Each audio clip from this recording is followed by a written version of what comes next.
Barry Eisler, I already told you and fangirled out a little bit off camera how excited I am to have you and be able to talk to you. Thank you so much for coming and talking to me and hopefully other authors who are watching. My pleasure. Thanks for having me. I'm going to read your bio, but then as I was just telling you, I kind of want to talk a little bit, not only about your career as a writer, which has been very impressive, and your path where that's concerned, but also the way you've managed your career as a business, because I think that's been such, you, as I mentioned, were such a pioneer in sort of where we are now in the industry with authors having more autonomy. So for anyone who doesn't know who you are, Barry Eisler spent 3 years in a covert position with the CIA's Directorate of Operations, and then worked as a technology lawyer and startup executive in Silicon Valley and Japan. I love this part, earning his black belt at the Kodokan. Am I saying that right? Kodokan, sure. Kodokan Judo Institute along the way. Write about kicking your ass and also can kick your ass. Eisler's award-winning thrillers have been included in numerous best-of lists, translated into nearly 20 languages, and include a bunch of #1 bestsellers. Just a few: The Detachment, Livy Alone, which is, I think, a series, The Night Trade, and The Killer Collective. You live in the San Francisco Bay Area, and when you're not writing novels, you are an incredibly prolific blogger about national security and the media. Oh, that's a nice introduction. I wish I were more prolific on the blog. I have so much more I want to write about, but it distracts me from the day job. And that's sort of one of the things I want to write about. So since we're there, let's just start there. You do have a day job. You are a very prolific writer. You have several successful series out. You seem to churn out books pretty regularly. And yet, I know in the past, I'm not sure you're still doing it as much, you've had your own blog, Heart of the Matter, right? And you also are a very significant contributor, or have been, to other blogs. And you do write about politics, national security, just basically how we're running our country and other countries, and surveillance and that kind of thing. Why? Why do you spend so much time doing the blogs? Oh, it's such an interesting question, and so many things go through my mind at the same time. Once, I remember way back in the day, industry analyst Mike Shatskin accuses, maybe a strong word, but I'll use it anyway. He accused me of only covering the topics I cover, particularly at the time, the culture wars that publishing was going through, say, 10 years ago. 8-10 years ago. And Mike was like, "You're only doing this to sell books." And I thought, I wish this sold books for me. I mean, like, tell my wife, who's Laura Renner, who's also my literary agent and collaborator, tell her that all the time I spend on the blog is actually selling books. She could use hearing that, because she gets frustrated when I spend more time than I probably should on these collateral matters. So I would say, first, I don't do it to sell books. I really just do it because I care, and I think I might have something worthwhile to say, which, even as I say that, it sounds a little bit arrogant. But the truth is, if you write anything, you must think you have something fresh, original, insightful, useful, valuable to say. Otherwise, why would you do it? And so I feel that way, not just about my fiction, but also about my nonfiction too. And I have an unusual take, I think, on how power is exercised in America. It doesn't have very much to do with Democrats and Republicans or left, right. I think those categories have become increasingly ossified, and I think today they do a lot more to distract than they do to illuminate. And that if you want to understand what's going on in America, which has enormous consequences, not just for Americans, but for the entire world, then you need to get past these older categories of left, right, Democrat, Republican, and start to see politics more as driven by eternal aspects of human nature, not by the distractions that what I think of as the oligarchy, the rulers, the powers that be, etc., want us to see things. Anyway, so with regard to politics, I think I have some insights that people might find useful, that might be better for the country if more people could be exposed to them. And so I expose my tiny audience to them, because you just have to do what you can. Okay, so two things that come up when you say that. One is there a creative element and a creative outlet to these, or is it this ideological calling that you feel? I guess it's both. I mean, I write political thrillers, and my brand has a decent amount, I think, to do with realism. That's both been deliberate on my part, because I've been in this game now for 20 years, longer than 20 years. And so there's a certain amount of deliberate brand creation, thoughtfulness about the brand that's gone into it. But some of it is just natural. I mean, my approach to the world is I try to avoid cliche. I try to avoid the way things have been done before. I mean, any writer should want to do that, I think. And it's the same with politics. I try to get past the headlines and figure out what's really going on here. And so there's a natural synthesis, I guess, between my own inclinations, which are to present things the way I really see them, not for example, like I don't write stories about how the brown-skinned Muslim terrorists hate us for our freedoms, because that doesn't make any sense to me as a motivation. I don't think it can make any sense to anyone who's actually thinking about it. So my thrillers are not built on what I consider to be fictions. They're just built on the real things, the more accurate perception of reality that interests me. And that's become a big part of my brand naturally. But then also I've tried to emphasize that, for example, by having author's notes at the end of my books, like a bibliography, some additional information about the places in the books that are real. I do want people to know that I have this background with the CIA and in martial arts, and so the things I write about actually draw, the topics I write about, the stories I write, draw on my actual training and things like surveillance and counter surveillance and tradecraft overall, my understanding, such as it is, about like an operator's mindset, the way operators really look at the world, not just how they behave, but how they perceive things. I try to keep things as real as I possibly can. And I want people to know that because it's good for my brand, but it's not like some big effort that I have to pull off. It's really like I'm pushing on an open door, I guess, is what I would say. It also occurs to me that that probably does help your writing, just because you are exploring, like you said, a lot of the ideas that you are using in your books and you're fleshing them out. It's almost like, not research, but it's almost like content creation, where you're working out these Yes. ideas, but also you said these are based on sort of eternal human characteristics. It seems like that's something you're exploring in those blogs too. Always. So thank you. I hadn't thought of these two things, but thank you. I'm totally uninterested in politics except as an expression of human nature. Which is And all a story is, right? That's so all that we stories care should about. be the same thing. And for some reason I never connected until this moment, or you connected them for me, these incredibly obviously related ideas. Yeah, I get bored fast if I'm, for whatever reason, dragged to a party and people are just talking about politics. And I'm not trying to put down the New York Times. It's not that the New York Times has any value, but if you just absorb your politics from the New York Times op-ed page, I'm not interested. I know what the op-ed page wants you to think.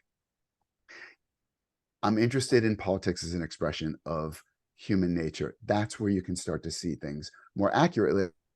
And that's true for story too. I mean, if you're not depicting some universal aspect of human nature in your stories, then I mean, it's not a story for me. Let's put it that way. There are probably stories that sell a lot of copies, but that have cardboard characters and don't really have anything to say about the human experience, of humanity, etc. That's just not the kind of story I'm that interested in reading, and it's not the kind of story I want to write. So yes, in this sense, my nonfiction and my fiction interests do dovetail, and everything I'm reading in a nonfiction context is always feeding something in my mind that lends itself to story. I mean, I'll just give you a really quick example. I could do this for our entire conversation, but I'm just going to do it once, because just a couple of days ago, or maybe a few days ago, I came across an article in Tablet magazine. It's by a guy named Jacob Siegel, Siegel. I hadn't heard of him before. He's a terrific writer. I was knocked out by this article. It's on disinformation, which is a really hot topic right now, right? And I think most people, if they hear the word disinformation, are now going to understand it in a certain way.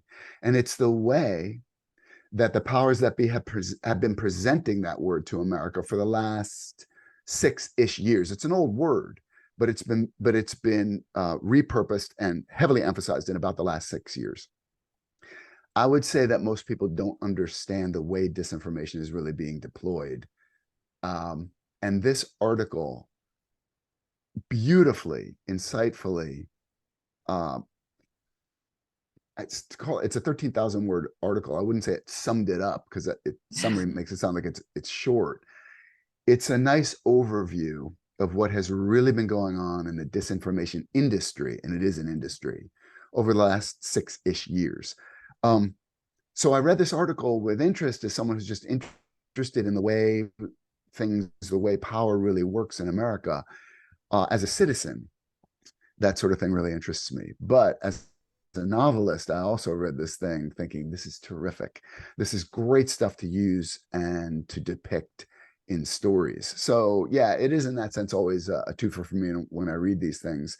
And if anybody wants to give that article a try, I think if you want to understand what disinformation really is, give it a try.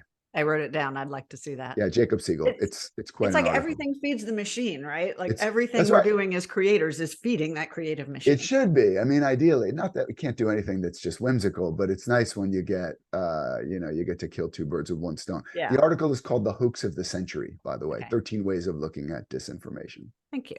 So I don't want to spend the whole time on the blogs, but part of it fascinates me. And one of the things you said that I think is interesting is that people said to you, "Oh, you're just doing this to sell books," as if that's a bad thing. Right? No, so that's a really good point. No, of course it isn't a bad thing. I mean, and it's funny. I remember way back in the day when I started publishing with Amazon Publishing, which we can get into this for anyone who doesn't know, but Amazon Publishing is not the same as Kindle Direct Publishing, KDP. APUB, Amazon Publishing, Kindle Direct Publishing, KDP. Very briefly, and maybe we'll come back to this. These days, there are 3 broad kinds of publishing in the world. You can break it down a little further, but generally there's traditional publishing, or what I sometimes like to call legacy publishing. That's the way, the big New York houses. And then on the other end of the spectrum, there's self-publishing. I think these days most people know what that is. You write your book and you upload it to a platform. It could be Smashwords, or Barnes and Noble, or Apple, or Kindle Direct Publishing, KDP. And there's no real intermediary. And then there's Amazon Publishing, which I think of as a bit of a hybrid of both. And APUB is the way I've been publishing all my stories since, I think it's 2011. I forget exactly. That is what my name is. Okay, good. Okay, so my memory hasn't gone. It hasn't gone too far in the wrong direction. And so back in the day, 2 writers I'm good friends with, Blake Crouch and Joe Conrath, we were all publishing either with KDP or APUB or both. And they were doing a phenomenal job for us. We were just so happy. We all had a background in legacy publishing, and now we're publishing in different ways with Amazon. And we were so happy with the way we were being treated, with the results. So the 3 of us put together a dinner in Seattle, and we flew up to Seattle, and we took the whole Amazon team, which was a lot of people, out for a really fancy dinner. Cost us a decent amount of money. But what we were trying to do is to say thank you to our publishing partner, which made perfect sense to us. And all of us were surprised that some people on Twitter were accusing us of like sucking up to Amazon or something like that. It was just this really odd, I would say illogical, not very well thought through reaction to what we were doing. And my response was, Amazon is my business partner. That's what I was just going to say. Yes. They're doing what I consider to be a phenomenal job, better than any publishing partner I've had before, and I've had a few. It seems perfectly natural to me to want to break bread with them and show them my appreciation, and just do a nice thing to them to show them my appreciation. And is there some like underlying nefarious motive there? I guess you could say, like, anytime you do something nice for someone, particularly in business, you're actually hoping that ultimately is going to redound to you. But you wind up getting, in that sense, you start to get into a sophomore conversation of, is there really altruism in the world? Because ultimately, aren't you doing this to make yourself better? And that's just selfish. So everything is actually selfishness. I'm like, look, if you want to frame it that way, that's fine. I've got more interesting things to talk about. But that was the reaction. And so, yeah, there is sometimes this underlying current of, oh, you're just doing that to sell books. And sometimes my reaction is, yeah, what's your point? That's what I don't get. Like, why is that a bad thing? This is a commerce at the heart of it. Yes, we're artists and creatives. So here's what I would say. The only the only maybe somewhat legitimate criticism is this, like, I don't, I don't like pretense. I Right. hate bullshit. God, don't get me started on bullshit. It's just sometimes I notice how much bullshit there is in the world, like just in advertising. My God, it's unbelievable. But we're It's the spine surrounded of by it. advertising. It's say it again. Sorry. It's the spine of advertising. It's just yeah, and we take it for granted. And there's so much of it. We're just drowning in Yeah. it. But so I don't like bullshit. And if someone is pretending to do something when it's obviously when the activity is obviously intended to accomplish something really different, then I will not have a lot of patience for that.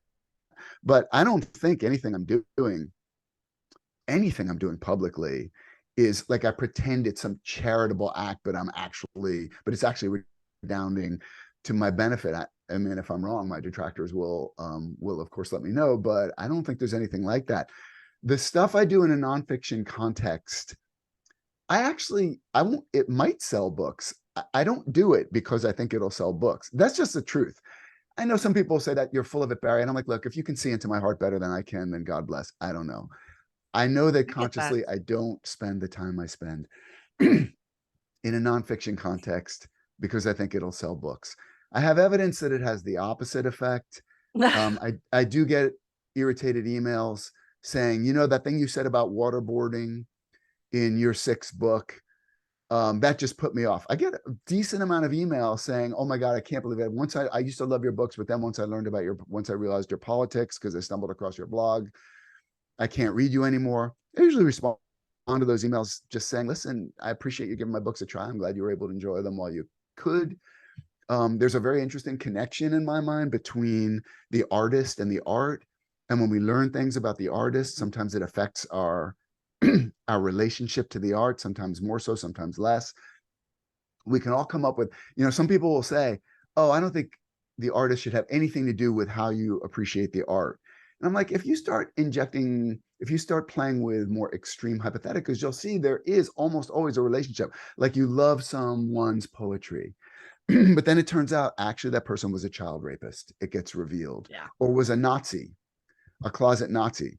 Choose your extreme thing. And it probably is going to make you look at the art, relate to the art differently than it did.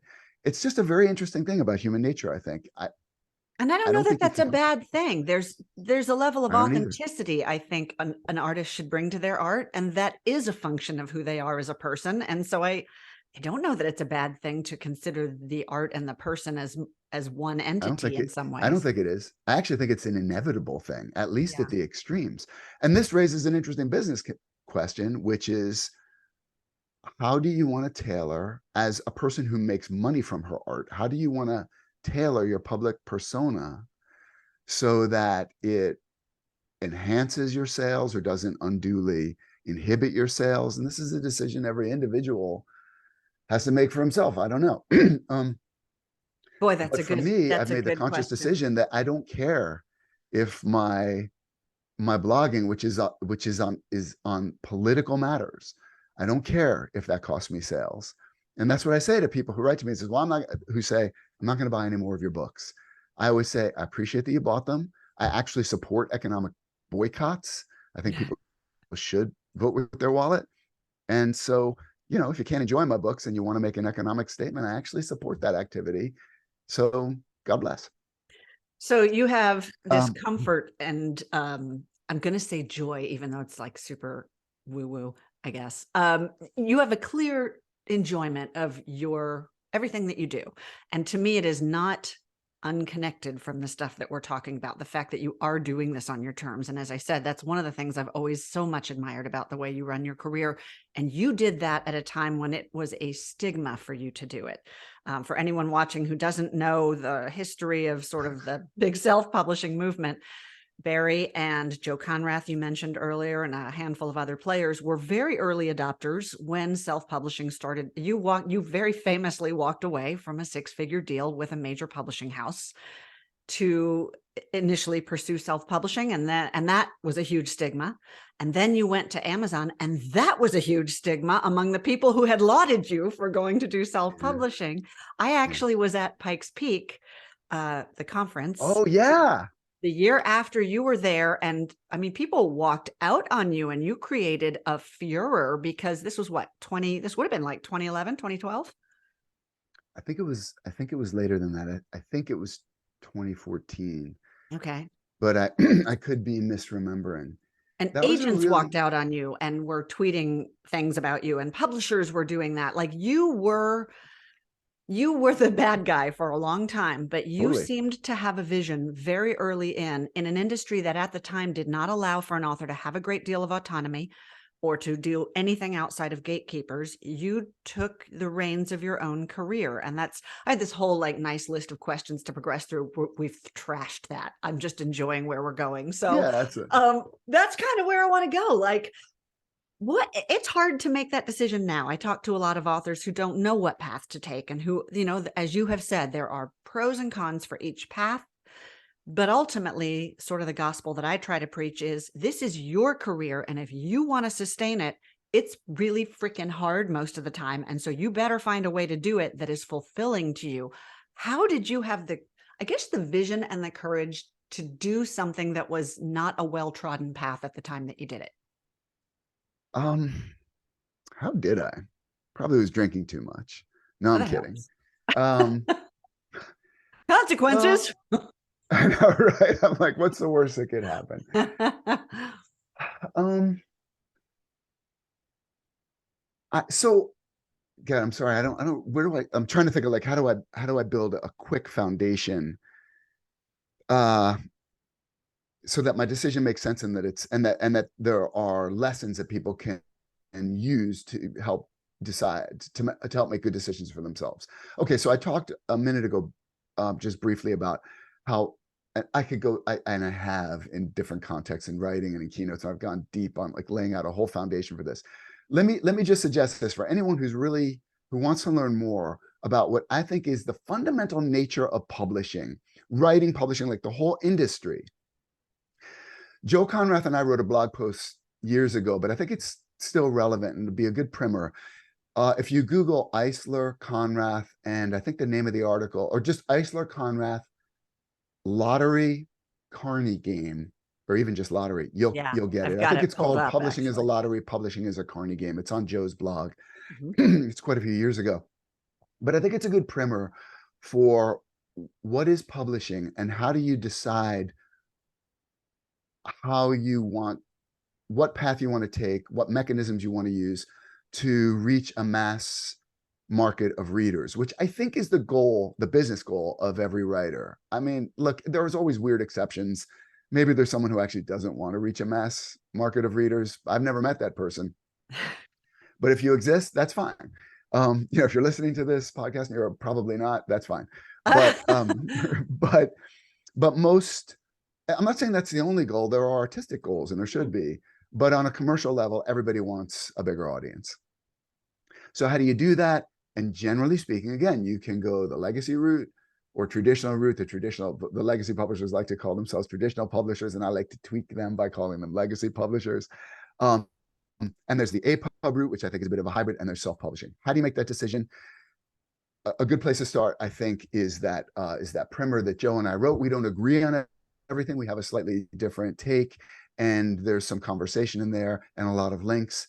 So I think that's a good place to go. If I talk about everything that's in that article, we'll be here for hours, but that's a good basis. So at the time, this is around 2011, this is what I noticed. My paper sales were shrinking. And until 2007, which I think is This was when you mean your traditional legacy publisher sales were shrinking at the time. Not exactly, but it's Okay. I'm glad you asked. Starting, I'm a little hazy on the dates now because for two reasons. One is the dates are getting farther in the rear view, and the other is the pandemic. It's interesting. I think everyone's had this. It a little bit messes up your What is perceptions time? of time, right? I know. It's incredible. So, but I think around 2007, Amazon brought out the Kindle. All right, I'm going to do a really quick, like as the earth cooled, but really quick, I promise. um, um, we don't think about this usually, but here, this is something I happen to be I happen to be reading right now in my spare time. It's terrific. If you haven't read Robert McKee, this is craft stuff, not business stuff. But I'm a big McKee fan, and this is his latest book. So I happen to be reading it. But the reason I do this, in addition to the fact that I think Robert McKee is terrific, and I love to plug anybody I think is terrific. I show this because, as you can see, this is a paper book. Paper is a technology. We don't typically think of it as a technology, but it is. And it used to be that the only technology for reading a book and distributing a book was paper. We tend to think of technology as things like this. And this, yeah, what I just held up, that's technology too. But paper is an old technology. Before books, there was parchment. Before the Gutenberg printing press, there were scribes. It was very laborious to produce any sort of a book and really hard to distribute it. There was no way to copy it. You had to get it from one person to the next. But the printing press and paper changed that. And now the technology for distributing a book and experiencing a book is paper. A whole industry got built on that. And that is what we recognize as the traditional or legacy publishing industry. And I could go deep on the fundamental characteristics of that industry because it's something that interests me. But for now, let's just say that until around 2007, earlier it's true, but the Kindle was a little bit of a breakthrough in terms of convenience and price. I think it was 2007, maybe 2009. It doesn't matter. Yeah. What Amazon refined, they didn't invent it, was a way of distributing and reading books that had nothing to do with paper. Now you could read a book digitally, distribute it digitally. And this had a major impact on the publishing industry, which was built on paper distribution. Now you don't need trucks. You don't need 1,000 points of sale or several thousand points of sale. It doesn't cost more to print 1 million books, to distribute 1 million books, than it costs to print one. Major difference between digital distribution and paper distribution. So it shakes up the industry. And now flash forward to around 2011, when my New York publisher is distributing my books both in paper and in digital. Now the publisher keeps the majority. I'm oversimplifying a little bit. The publisher keeps the majority of the revenues from a unit sale, whether that unit sale is in paper or digital. So again, oversimplifying. Let's say we have a pretty filled in audience of readers or people watching this who are authors and will know a lot of okay, so you'll know where I'm have to simplify it, but it doesn't really matter. It's just that we'll get bogged down if I start talking about the precise percentages an author will receive for a paperback versus a hardback or a trade paperback or a digital. But what the point is, that just generally speaking, the publisher is going to take 85% of the sale of a book. So the book sells for $10, the author gets like $1.50, and the publisher keeps $8.50. I'm not complaining about, by the way, J.K. Rowling became a cash billionaire based on that system. Okay, it can deliver. It's not a fantasy, but that's basically the split. The majority goes to the publisher. And what I noticed was that my paper sales were shrinking through my publisher, and my digital sales were exploding. And I don't need a publisher to publish digitally. I'm not trying to put anyone down. This is, by the way, what I was talking about at that 2014 Pikes Peak keynote I gave. And if anyone's curious, Google it, and you can find not just information about the keynote itself, but about the very interesting reactions in the audience. I'll put all these links in that. What set people off, and this is all related, is fundamentally this. What I said is, this is what the big change technologically, in business terms, and culturally, that digital distribution has caused is this. Until distribution, when the only technology for distributing and reading a book was paper, authors needed publishers. To reach a mass market of readers, an author had to have a publisher. You could go to Kinko's and have, in theory, thousands of copies of the book printed up and then drive around the country in your station wagon selling them. It's a theory. Maybe somebody did it. But in the real world, practically speaking, to reach a mass market of readers, authors needed publishers. That is not true with digital distribution. This is not theory. This is fact. This is empirically proven. An author can bypass publishers and still, with digital publishing, reach a mass market of readers. That is an enormous change. And I talked about this at Pikes Peak. And I added I said, now, I'm not saying that we authors will no longer want you. We might, but you're now going to have to make a business pitch, a business proposition, such that authors will want to pay for you. I said, this is not all bad news. Nobody needs a BMW, and yet BMW makes billions of dollars selling a product that nobody needs, but a lot of people demonstrably want.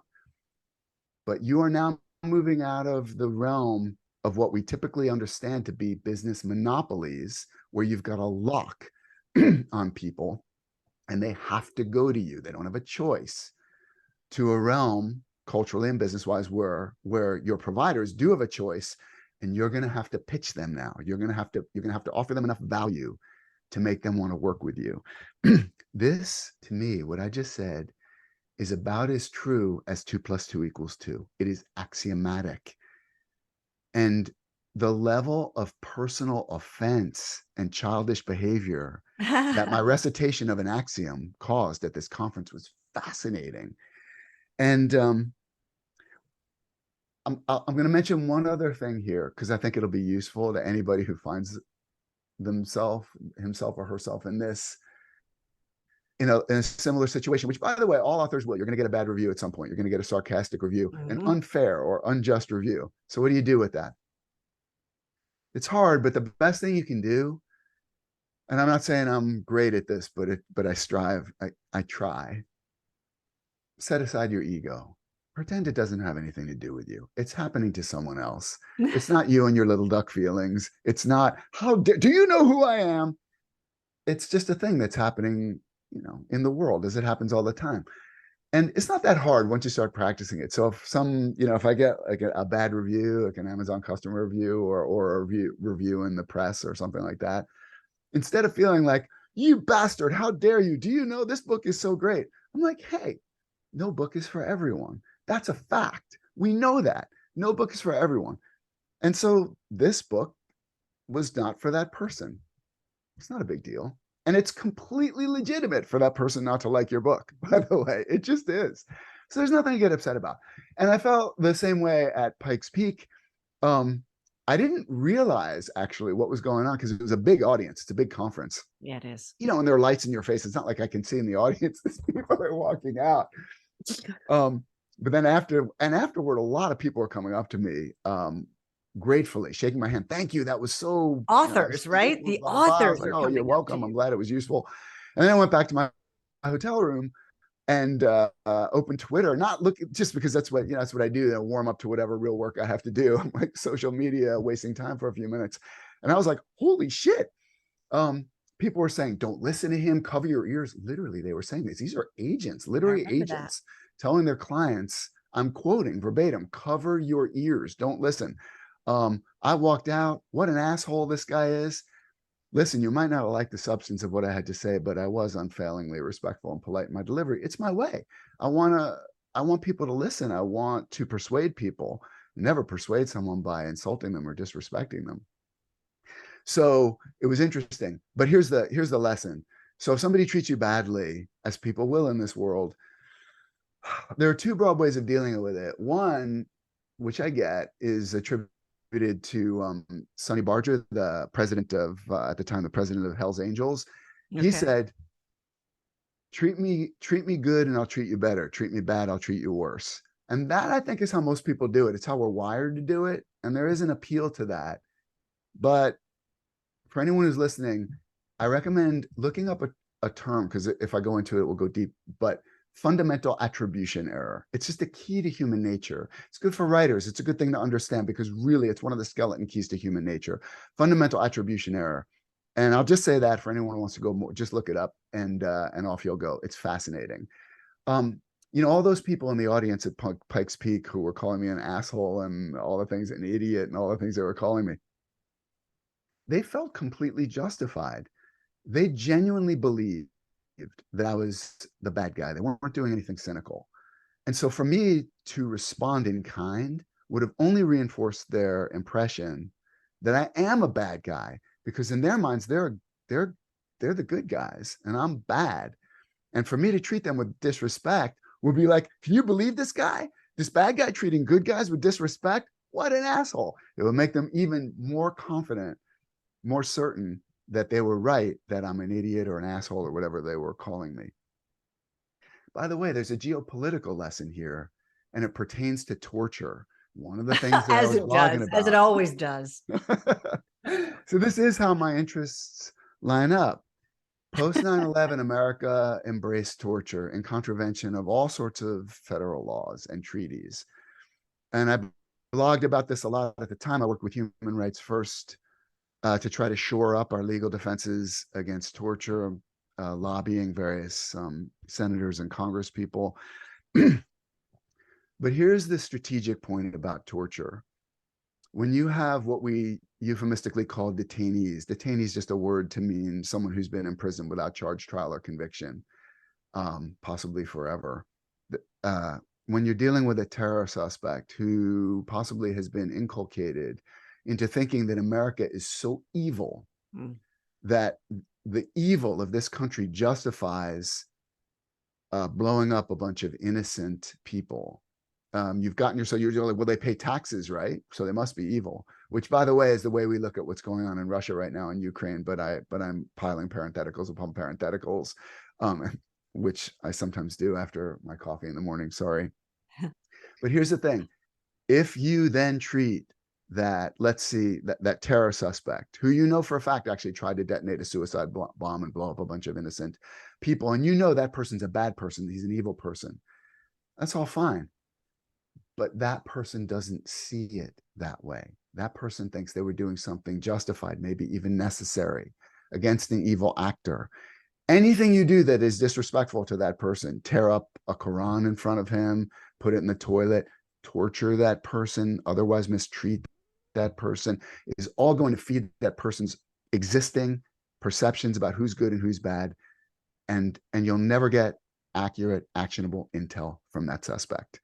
You just won't. Torture is not good for that, by the way. Torture is not used for actionable, accurate intel. It's used to coerce confessions, and also because it makes the torturer feel good. It feels good. That's why people do it. Dirty little secret. And I could go on and on about that too. So if you want actionable, accurate intelligence, you have to set aside your horror, your outrage about what this person tried to do, or maybe even did do. And you have to treat that person with respect. And don't take my word for this. This is what everyone with actual interrogation experience in war and law enforcement context will tell you. It's only the armchair idiots who just want to torture because it feels good will tell you have to torture. But in both instances, if you want to change someone's mind, whether it's a terror suspect or it's someone who just called you an idiot or an asshole or whatever, because you essentially said, because you accurately described a major change in the business that is the source of their living. It's understandable people get crotchety when they feel like a change is possibly going to threaten their bottom line. That's just human. You got to work with that. You have to accept it, understand it, and do more like an Aikido or judo throw of trying to redirect their energy rather than confronting it head on like it's a boxing match. So these are where my interests do coincide, where I try to look at the humans and say, what makes them tick? How do you approach them? Respect seems fundamental. The fundamental attribution error is always present. You have to see people the way they see themselves and stop imposing your views on them and work within the framework of how they see themselves. So anyway, I think that's good advice. Try not to, in a sense, like if somebody gives you a bad review or says they don't like your book or whatever, don't take it so personally. No book is for everyone. They don't think they're being a bad guy by telling you they don't like your book. And they're probably not attacking you. They're just, it's like saying my favorite color is blue. I don't really like blue that much. By the way, I are not just got an email like this yesterday. I gotta say, I wish, sometimes I joke with my wife, my representative Laura, that I don't know where it comes from. I am my best self when it comes to people. Anytime someone attacks my books or my publishing decisions or whatever, if you had me hooked up, you'd see even my heart rate, it doesn't go up. I don't feel like I'm being attacked. I'm not saying I was born this way. I mean, like I said, I've been in the game for about however long it's been, over 20 years, and I've cultivated this, but successfully. And I'm so glad because it feels more accurate to me. No book is for everyone. Your ego distorts things. I'm not saying you should try to excise your ego. I'm sure nature and evolution built our egos in for a reason. They must do something valuable. I wouldn't want to, delete it, but I think it's good to try to get perspective on it and learn to manage it so that it doesn't exclusively manage you. And then when it comes to book stuff, I feel like I've achieved this state of accuracy where I'm like, that's fine. Oh, that you didn't like that book. Thank you for giving it a try. I really appreciate you giving it a try. Not only will you live longer and happier, I think if you can cultivate this, you'll get better results too. Because if somebody attacks you and you don't respond in kind, it can really make it can achieve all sorts of things. One is it maintains your ability to persuade that other person. Two, anybody who's watching will be impressed by you and look at you as someone they might want to have more confidence in. And three is you'll just be happier overall.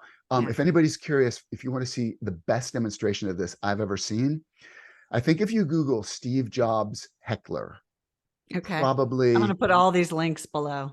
I think you'll come to the video I have in mind. It's just Steve Jobs is giving some sort of keynote address, and a guy. It's not exactly heckling. It's like not like the guy was interrupting him, but during the Q&A, this guy asked Jobs a question that was deliberately insulting and aggressive, and Jobs did not in any way respond defensively or aggressively.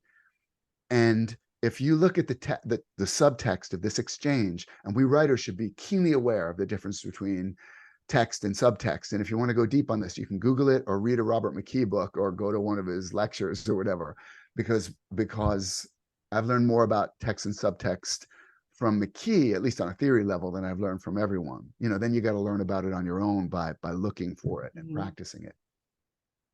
But if you look at the subtext of this exchange, that audience was watching Jobs, and they came away believing in him so much more. Even whatever level of belief and confidence they had in him at the beginning of this thing, none of it mattered.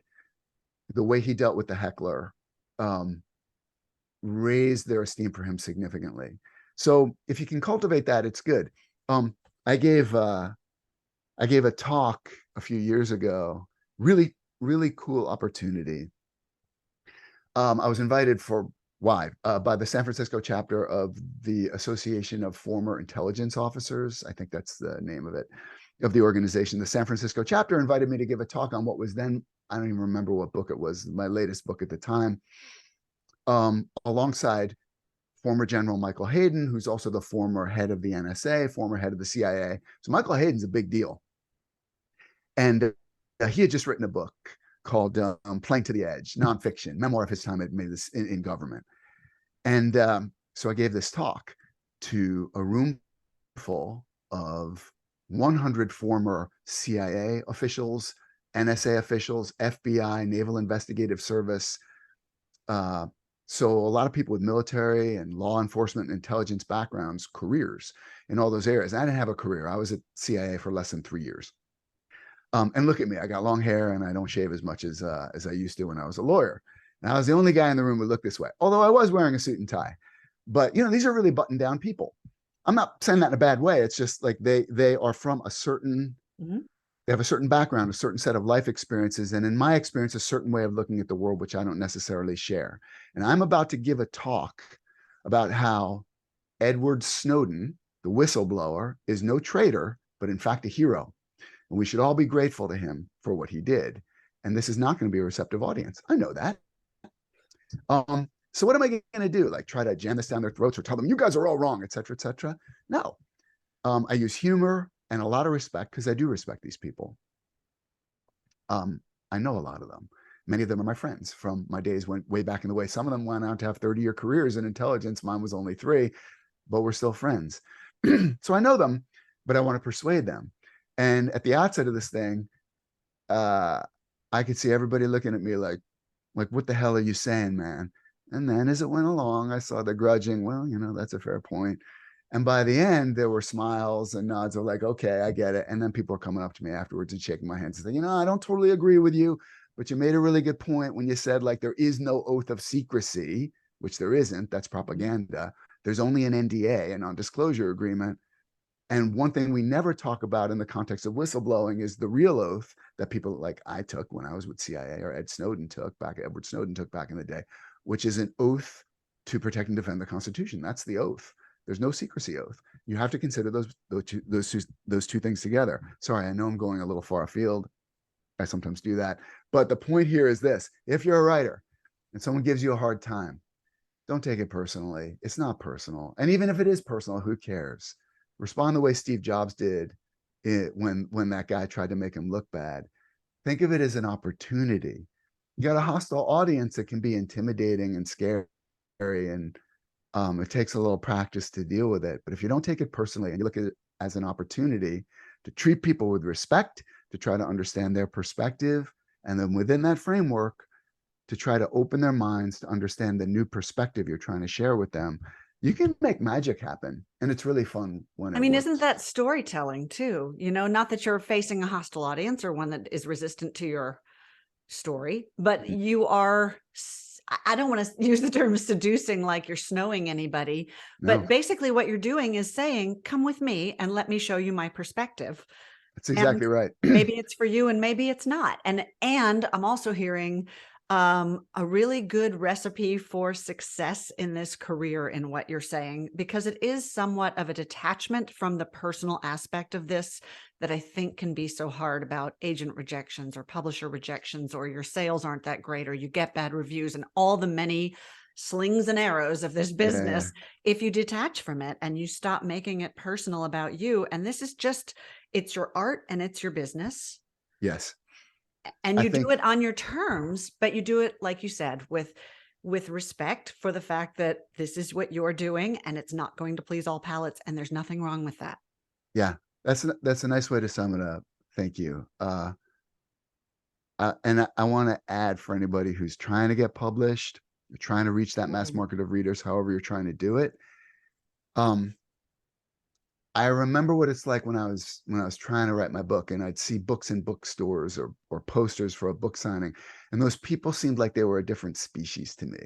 You know, they were published authors, almost like, it's interesting how we tend to like separate people into classes just inherently, even if there are no real divisions. And in a way, there aren't any real divisions. We're all going to the same place. but that was the class of like magically they must have been born published or something like that. But no, nobody is. And so now, whenever I get a chance, I'm at pains to say, yes, I received 50 rejections from agents I queried before I got a yes from the guy who became my first agent and represented me for my first 6 books. So, and it's funny, I'm not superstitious, but I'm pretty sure I saved those 50. It's not something I typically do, but I saved those rejection letters. But here's the point is this. It's not personal, and people can be wrong. Experts can be wrong all the time. Oh, I'm not going to go down. I promise I'm not going to go into this. But geopolitics again, you don't think the experts can be wrong? Yeah. Look at the people who are running America right now over the last, I would say, go back 60 years, 70 years. It's unbelievable the clown show we're living in, and it just keeps getting worse. So anyway, anytime someone says, trust me, I'm an expert, man, it makes my teeth itch. And look, there's a huge amount of subjectivity in this business. People are evaluating art. Suddenly, it's funny, there's a Pygmalion effect. Like if somebody, I think Picasso did this thing where he scrawled something on a napkin and then it sold for $1 million. It's because Picasso scrawled it. But if you showed that thing to a bunch of art experts and critics and they didn't know Picasso had scrawled it, they'd be like, well, what is this? Like some drunken monkey did this? It's the way we're wired. You got to be aware of it. And by the way, there's science behind this. It's interesting. If you put expensive wine, or rather cheap wine, in an expensive bottle, and they've got people hooked up to like what is it? Like a magnetic resonance, I forget what it's called, but like where you can measure brainwaves. Functional People are MRI. actually getting a dopamine response that it does in fact taste better. Your brain's lighting up like you're drinking the more expensive wine because you expect to. I was So just this going to is say just our a real thing. expectations. It's not like some bullshit thing. We're wired for this stuff. But breaking through is hard because you don't have any external validation yet. And there's a lemming effect in this business because the business is populated by humans. And we all have a tendency to look around to some degree Mhm. to see what other people are doing, to some degree. Some people are more insightful, braver, whatever, about this kind of stuff than others. Some are freaks of nature. For anyone who's curious about this, I would recommend the book or the movie The Big Short. These are Oh, people who so just, good. they're just inured from what all the smart people are Mhm. saying, and they saw an opportunity to go in the other direction, made a lot of money. Um, I don't know where that comes Does that from, but sound familiar? Does that sound familiar to you? are you Sounds mean, like your journey to me. oh, you're nice. I mean, I just, what their bet was massive. Like I didn't bet the house; it was scary, but not like that. But here's the thing: it's a continuum. And to come all the way back to that original point, which I don't think we really fleshed out because I started talking about geopolitics and everything. Um, I looked at what I was doing in publishing at the time. My digital sales were exploding, my paper sales were shrinking, and I just realized I don't need a publisher. I don't need to give away 85% on digital. And if digital is my future, why don't I self-publish? I can keep 70% instead of it's more like I can keep 70, I can keep the majority of my profits. I'm trying to, I don't oversimplifying a little bit. If I self-publish digital books, I keep most of the sale of a book. If a New York publisher publishes that same book, they keep most of the proceeds from that book, but I don't need them. I mean, I Yeah. sometimes say that when it comes to digital, having a publisher for digital is like having someone sell you air. You don't need someone to sell you air. The truth is, a better analogy would be like water, because air is free, but you do pay a publishing platform like KDP 30% to host your books. So just like you have to pay for water, it's not very much. But when you turn on the tap, there is a utility. You're paying them something for that. But you could also buy bottled water at the supermarket for 10 times as much or 100 times as much. I don't know. But you don't need it. Maybe you really love the taste of whatever bottled water. And if it's worth it to you, go for it. Maybe you're even getting some benefit from it. I don't know. But just be aware that you can get water for a lot less. Anyway, that was my decision. I ran the numbers and I just felt like I can make more money doing this myself. Paper isn't my future. Digital's my future. Mhm. Very briefly, I promise, because I'm talking too much. I'm sorry. No, Um, no apology. We're here for you. you're nice. Thank you. Uh, there's no one size fits all here. What's changed in publishing is that writers have a choice now. I never advise people on what choice is right for them. I don't know. I don't know people. I mean, I have some friends who I might be able to take an informed guess, but generally speaking, I don't know all the other authors who are facing this choice personally. So all I can offer is what I consider to be a sound framework to help people make better choices for themselves. And that concept itself is new. The fact that authors now have a choice. It used to be you want to reach a mass market of readers, and the only choice is, well, if I'm fortunate, which publishing house will I go with? But Mhm. the path is the same. It's going to be a legacy publisher. It's going to be paper distribution. But now it's like, well, do I want to go the legacy path? Do I want to go the self-publishing, or would a pub be better for me? There are a lot of different factors that go into making that decision. I'm happy to talk about them if it's useful. But one big factor is this: how important is paper to my sales, to my business? If paper is very important, if most of your sales are paper, that's going to suggest that you probably want to go the traditional route, because traditional publishers are built on paper. That's what you need them for, and it's what they do best. But if your sales, on the other hand, are going to be mostly digital, then you don't need a traditional publisher. You just don't. I'm not even saying now that you don't want one. You might, but you don't need one the way you do if your sales are primarily paper. So these are the sorts of things that, as someone who's trying to get published or trying to plot Mhm. out like what kind of business approach is best for me now that my manuscript is done and I think it's ready to try to get out there. What's best for me? One of the questions you want to ask yourself is, am I heavily represented in paper, or is this the kind of genre, the kind of book that'll be that's going to sell bigger in digital? And that was one of the things on my mind at the time.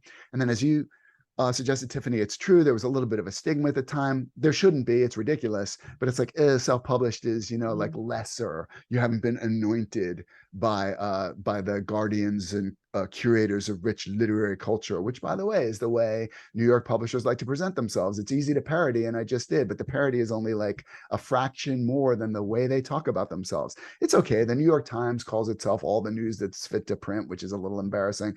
I mean, who decided to call Great Britain Great Britain? I don't think it was the French. You got to be careful of this kind of nomenclature that people just bestow upon themselves. So are New York publishing houses actually the guardians of rich literary culture? Maybe, but I would want to see some third party, disinterested, dispassionate confirmation of that. I wouldn't want to take it just from the horse's mouth. It's kind of like me saying Barry Eisler is a top thriller writer, a master working at the top of his game. Hey, maybe I really am. I like to think so.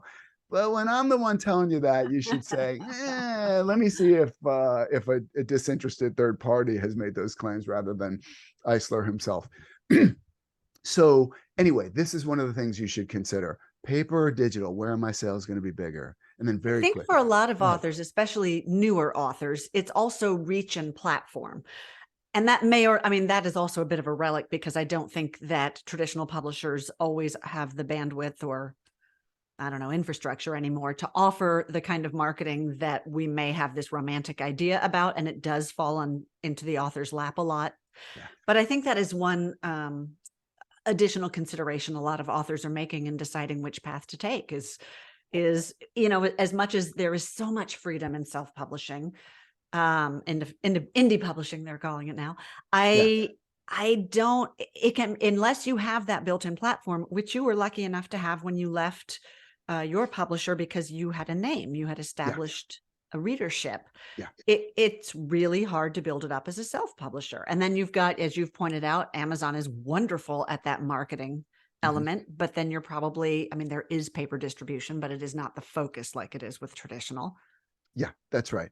These are all different factors, and I'm trying to think of how I could just like sum it up in a way that's useful without doing the, It's without doing the hard, deep because dive. it's a huge topic.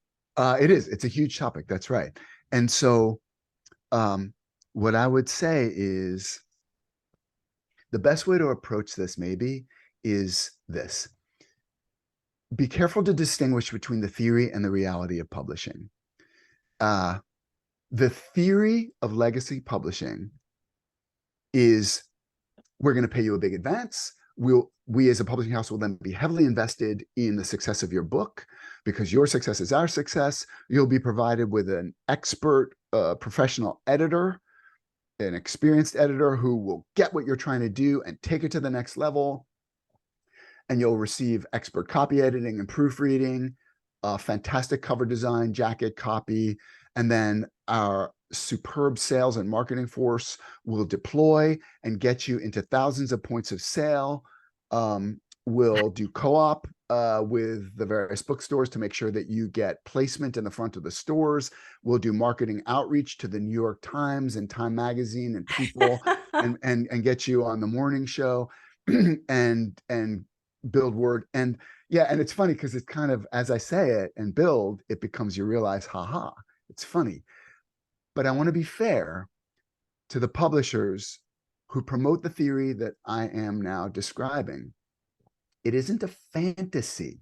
It isn't something that's never happened and that never can happen. It does happen, but it's rare. The theory, the match, the overlap between the reality and the theory is if you did a Venn diagram, there's very little overlap. It exists, but it's small.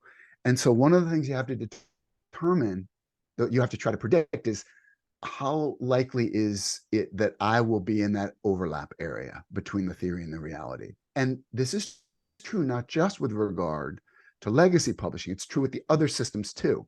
I've had a very good experience with Amazon, best publishing partner I've ever had. And it's fair to say that in many ways, I'm an evangelist for Amazon Publishing and KDP, but I think it would be more accurate to think of me as an evangelist for authors having choices. This is where I come from. There are really only two things I care about. I mean, not in the whole world, but I mean, like with regard to the publishing ecosystem, I care about writers and I care about readers. Are the only two endpoints in the whole system.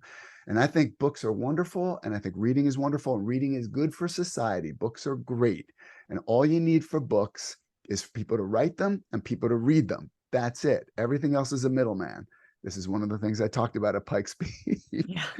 That upset people so much. I don't know why, by the way. I used to be a lawyer. I was a licensed lawyer, intellectual property licensing lawyer. I was a middleman. There's no shame in it if you provide But if you're, as value. you said, if your whole business structure and livelihood is shifting, like it's the reason That's right. people are scared about AI right now. It's just but it's change, and you Yeah. change your die. You So change this is your another die. thing. Yeah, change. I try to look at the humans and always think like, what's fundamental? What's like one of the foundations of human nature, and one of them is a fear of change. I think about 80% of people will inherently fear change. Mhm. And in different contexts. I mean, nobody's like, I embrace all change or I am afraid of all change. But generally speaking, 80% of people presented with a change will fear it. My best, most pristine example for this, by the way, is Twitter. When Twitter changed from 140 characters to 280, does anyone even remember it now? I don't know. But at the time, you wouldn't believe how much heat and anxiety there was over, oh my God, Twitter, it's going to ruin Twitter. 140 to 280 characters is not going to be Twitter anymore. That was the prevailing ethos. And knowing a little bit about what I know about the humans, because I'm constantly studying them, I thought this change is going to be immaterial. I mean, will it make Twitter a little better or a little worse? I think maybe just a little better. So you won't have to have quite the same number of like tweet storms as people try to, it'll be 50 instead of 100, or maybe 60 instead of 100, but whatever. It's not really going to matter. Twitter's still going to be Twitter. I feel fairly confident in saying my prediction was right.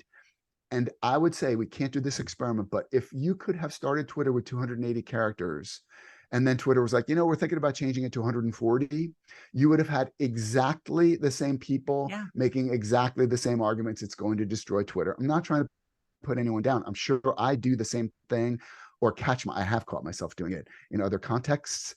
But we should be aware that 80% of people fear change just because it's change, and then they'll try to reverse engineer based on that emotional reaction, logical sounding That's the reasons to thing. explain their fear. It's just how You the can humans are fear it wired. and still accept it and adapt to it, I think.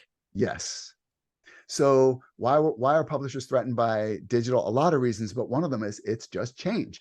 So most people, any given change, 80% of people are going to violently oppose it. It's just the way we're wired. So I don't remember what we were talking about, but that's Who that's cares? one of the Who fundamental cares? This is all interesting. of human It's so nature. funny. We're at an hour, and I have taken so much of your time, and I asked you one question I wanted to ask, but I have been fascinated, and I'm You're going to make you nice. this offer. If you ever want to come back, I would love to do this anytime. I feel like we could do this all day. I certainly could.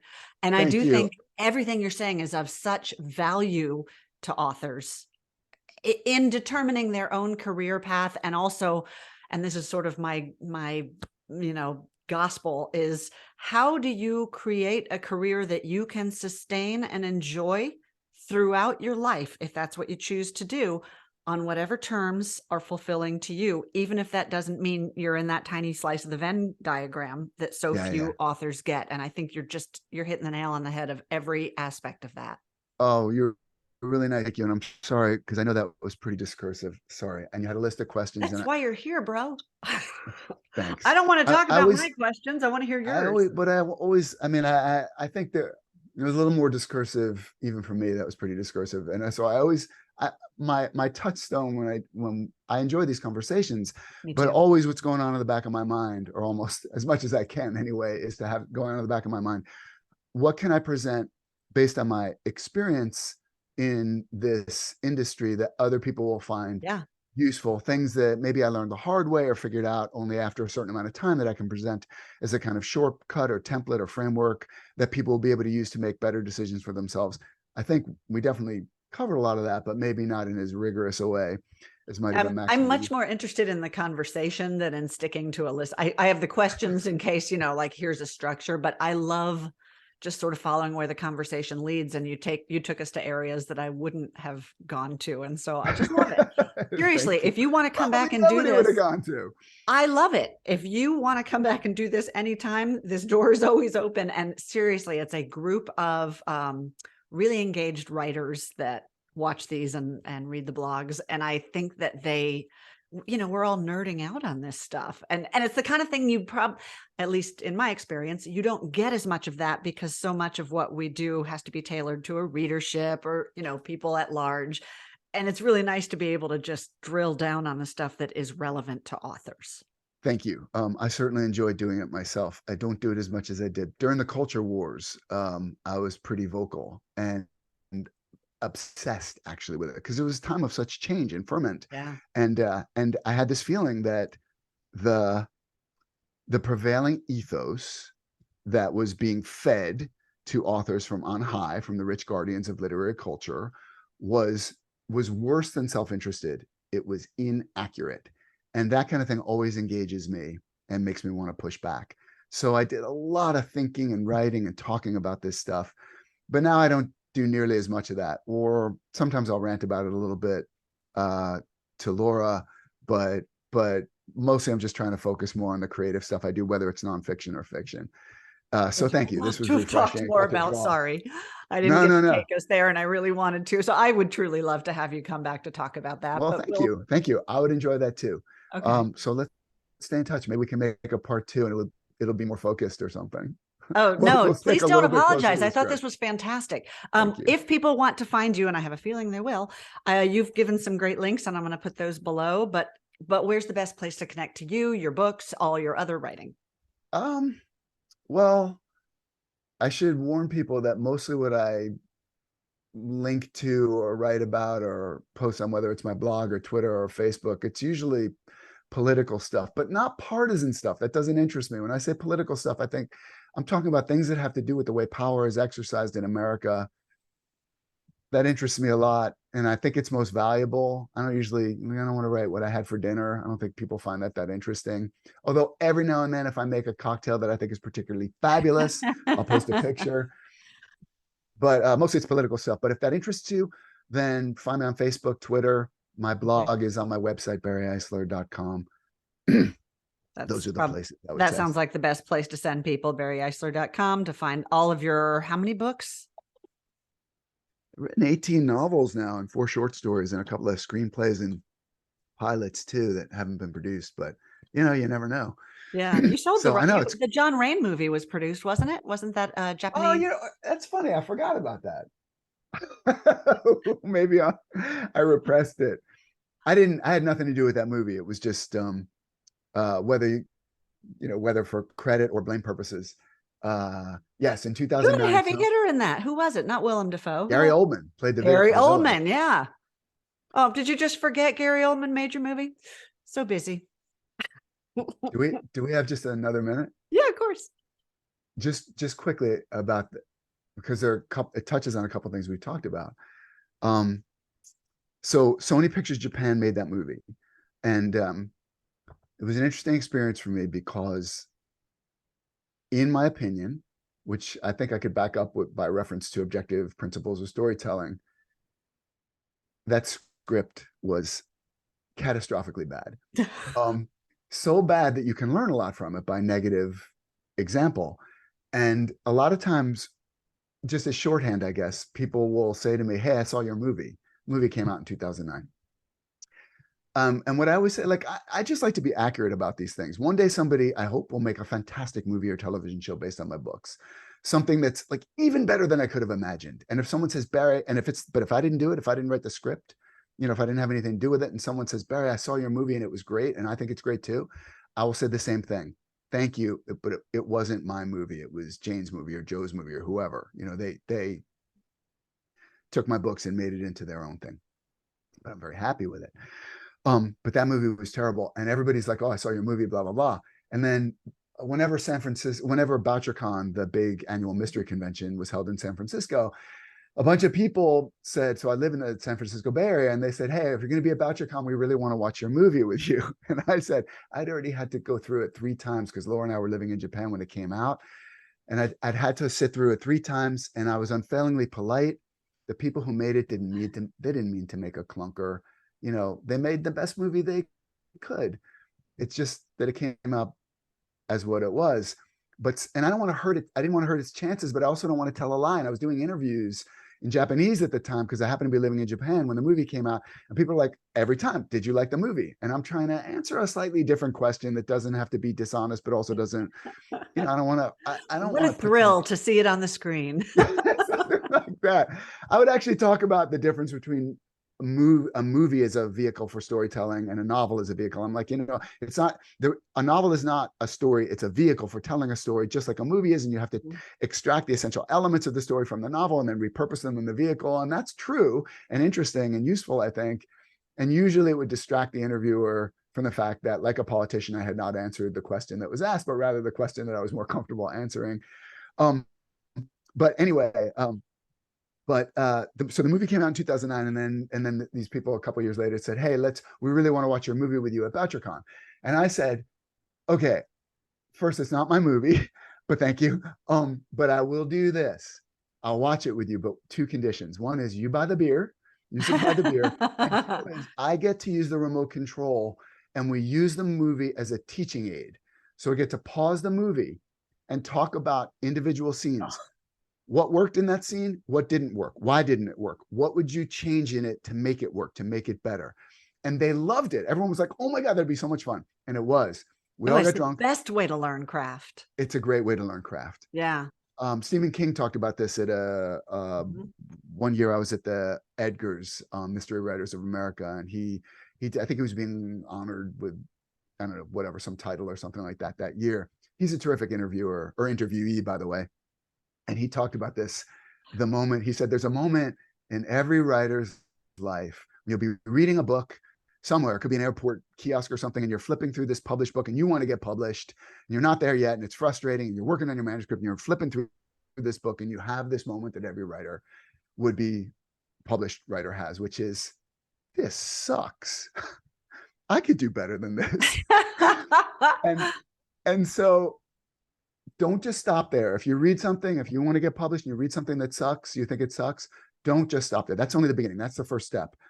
I mean, does it objectively suck? What would that even mean? But to you, it sucks, and that's fine. But don't just stop there. Now you think it sucks. What is wrong with it? This is the next question to ask. First, it sucks. Now, why does it suck? What's wrong with it? That's the next thing to ask. And then the highest level of skill, in my opinion, is this is how I would fix it. This is not just identifying. So one is my suggestion, something's wrong here. You're like a doctor. You're like, you don't look like, you look unwell. And then you look more closely and it's like, I see that your ulna is fractured or something. And this is how we fix that. We yank hard on your finger and put it in a splint or whatever, diagnose it, then cure it. The cure is the highest level of craft, I think, when it comes to being any kind of an editor. I was just going to say, you are describing the editorial process. Yeah, that's right. And what you're describing is the best training ground to learn to see this stuff in your writing. Yes, I think of this as the drills of learning a craft. For some reason, I realized this recently, and I've been talking about it a lot. I'm sorry, I'm doing my thing. I'm piling parenthetical upon parenthetical, but just really briefly, any skill or craft you're trying to learn is at a high level, slightly overgeneralized, is going to involve 3 different ways of acquiring a skill. And those are theories, drill, and free practice. And it's a little more of a continuum than just 1, 2, and 3, but that doesn't matter. But just for purposes of understanding, this could be a foreign language, a musical instrument, a martial art. I've had some experience in all these different areas. Or you're trying to learn how to be a better writer. That's a craft too, and you learn it the same way. So I could tell you, back in the day, yes, I trained at the Kodokan when I was living in, picking up my, earning my black belt in the Kodokan along the way. So I have some experience in judo. And judo, there are tons of books on judo. And at one point, I had all of them. I've since culled a little bit because I don't do judo these days. But there are lots of books that go into serious, like the theory of certain kinds of strangles, like whatever, like hadakajime, or some others, like a strangle where you're trying to use the collar and you try to worm your little like index finger in there because the guy's defending this way. All these things. This is the theory. You're reading it in a book. It's just theory. The next step is drills. You get your training partner and you're like, hey, work with me on this thing. I want you to, like, I'm going to be on top of you. I want you to defend, grab your own collar. Don't let me get my hand in. And then not too much resistance to start with. These are drills. And then more resistance. And then we start opening up. It's a little less confined in the way we're practicing it. Okay, now let's really start rolling around. Okay, now you attack back. Still doing drills. Then you get what in judo's randori, free practice, sparring. It's much wider open. But now in the sparring, in the context of actual sparring, now I'm going to try to do this thing that I read about, that I drilled. Now I'm doing it in free practice. If you think about it, this applies to everything musical instrument, foreign language, and writing. The theory of writing is the how-to books and the videos, and there are many that are fantastic. I commend them. I held up Robert McKee's book on action. McKee is, I would call him, he writes and he lectures about the theory of storytelling. You should understand the theory, but if all you do is read it, if you're just generally interested, McKee's great. You don't have to do more than that. But if you want to be a writer, you got to write. And that means don't just read the theory. That's a good shortcut to understand. Oh, I get it. Now do the drills. Go look for it. So, for example, I talked about McKee. He talks a lot about text and subtext. So, oh, now I have a theoretical understanding of what text and subtext is. Text is what is being said. Subtext is what is being meant, what's being received. Oh, interesting that McKee points out that the greater the gap between the text and the subtext, the more the dialogue will crackle, the more engaging it'll be. That's a really interesting theory. Now start looking for it. What dialogue do you think is the best dialogue you've ever read in a book or seen on the screen? Go watch those scenes again. Read the screenplay, read the novel, read those passages, and look for the magic trick behind the magic, and you'll see it. You'll start to see what you read about in McKee's book as just theory. Now it's like, oh, I see you. Look at that. Because when she says like, and I could think of so many great examples, but they won't mean anything. They'll be more like punchlines. But there's great subtext. If anyone ever saw a movie called Breaker Morant, some of the most powerful subtext I've ever seen in the world is at the end of that movie when one of the guys who's been accused and scapegoated is facing the firing squad at dawn. And somebody says, and this guy, like the level of cynicism that he has now experienced by fact that his own government, after what he's done and what he sacrificed for that government, is now turning against him, and they're going to execute him as a scapegoat for their own purposes. And this guy says, some of the men are sympathetic to your cause. There's talk of an escape. And the guy says, where would I go? Or he goes, what would I do? And this guy says, get a ship, see the world. And there's a long beat. And the guy says, I've seen it. And what does that mean? What did he say? 3 words, 3 syllables. I've seen it. What did it mean? A universe of summation of his bitter journey throughout this movie. That's the difference between text and subtext, or one difference. And the greater the gap, the more power. So once you know the theory, you can start looking for it. And those are the drills. And you can start playing with it in your own writing in a confined way. That's also drills. But then you got to actually write. And now you're actually using it free form in the context of a larger story. This is randori. This is sparring. This is free practice. Everything is like that. And so practice doing. Yeah. If you think, like, you'll see these again. One of the things I've learned to try not to do when I was young and dumb, or younger and dumber and more impetuous, I would try to go right to the conclusion. Like, oh, this is what I figured out. Here's my conclusion. You're welcome. And it's stupid. It's fundamentally onanistic, and also it really is, in the sense that it doesn't do that much in the world. It just feels good to you, but you're not persuading anyone. Here's another way that the humans are wired. We are not wired to accept other people's conclusions as our own. We only get persuaded when we rework fact patterns in a way that we do the work, and we wind up feeling like it's something we came up with. Not in a way that, like, you don't have to fool people. That's not my point. No, I always say, lead the horse to water, but don't shove his head in. Exactly. Yeah. And here's the best example I know of this. You'll see this phenomenon. Once you see it in one place, you'll start to see it in others. That's a little bit of the theory, but then you got to go looking for it, and that's the drills. But here's the preeminent example of what I'm talking about is this. A joke works. Somebody tells you a joke, you get it, you laugh. All of us have had this experience. You don't get the joke, you don't laugh. And what do you say when that happens? I don't get it. You know it was a joke, you understand the form, but I don't get it. And then the person goes, oh, it's because the blah, blah, blah. And you're like, oh, okay, I get it. But what happens when the joke is explained to you? You do get it now. You will never laugh. Right. Ever. I mean, maybe politely, but you'll never feel the humor. And that's just the way we're wired. If we don't connect the dots ourselves, we can't produce the emotional catharsis, the emotional reaction. Yeah. So now I really try hard not to present people with my conclusions. I know I don't do this as well as I'd like to, and I aspire to. But what I try to do is give frameworks that I have a lot of confidence in as accurate and useful. All the way back to Snowden, when I presented presented to that group of, it was a hostile audience. They weren't throwing tomatoes or whatever, but they were not receptive to what I had to say. And I didn't say to them, God damn it, Edward Snowden is a hero. I said this, I know what you think about Snowden, whatever, I've talked to some of you already. Here's all I want you to consider. A lot of people in the media and the government are talking about how Edward Snowden violated his sacred oath of secrecy. How many times have we heard this? That Edward Snowden took an oath of secrecy and he violated it, and that's bad, and that you hear about that. But here's the thing. We in this room, we all know there is no such thing as an oath of secrecy. There is a confidentiality agreement. That's an NDA, what we call in Silicon Valley an NDA. We know what that is, and he did sign one, and he did violate it. But there was something else that we never hear about. There was an oath. It was an oath to protect and defend the Constitution. He swore that oath. Snowden swore that oath. So did all of us in this room.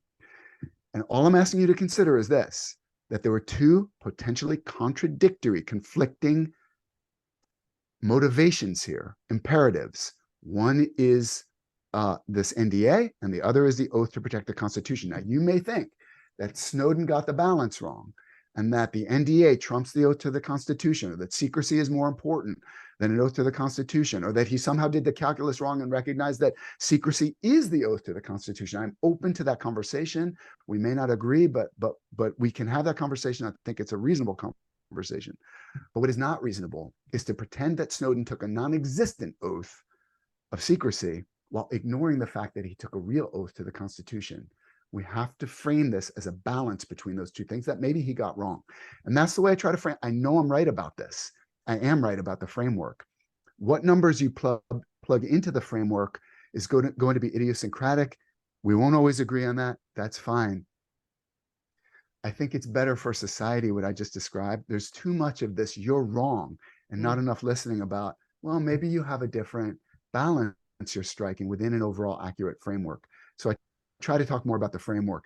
That's true. I'm sorry, last thing, because I know, but you're trying to make a decision about what's the best kind of publishing for you. I don't know, and I wouldn't presume to tell you, but I'm pretty sure my framework is accurate. I talk about it a lot more in that blog post I mentioned that I did with Joe Conrath on publishing as a lottery, publishing as a carny game, and a lot of other things I've done.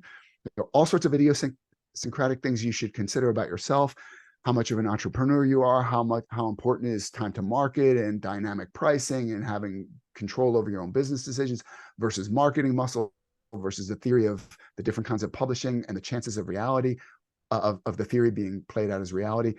All these different things are idiosyncratic, but I'm pretty sure that my overall framework should work accurately and usefully for everyone. And that's where I try to focus my energies on, figuring out a good framework that most or all people will find useful in a way they can tweak for themselves. So and I to see the the extent I was able parallel to talk about that today, I'm glad, and I hope it was helpful. I see the parallel to storytelling there. It's like the story that you think you are telling may not be the story that your reader is getting out of that, but that's okay. Your job is to set up the framework and lead them to water, and then let them drink however much they want. Sure.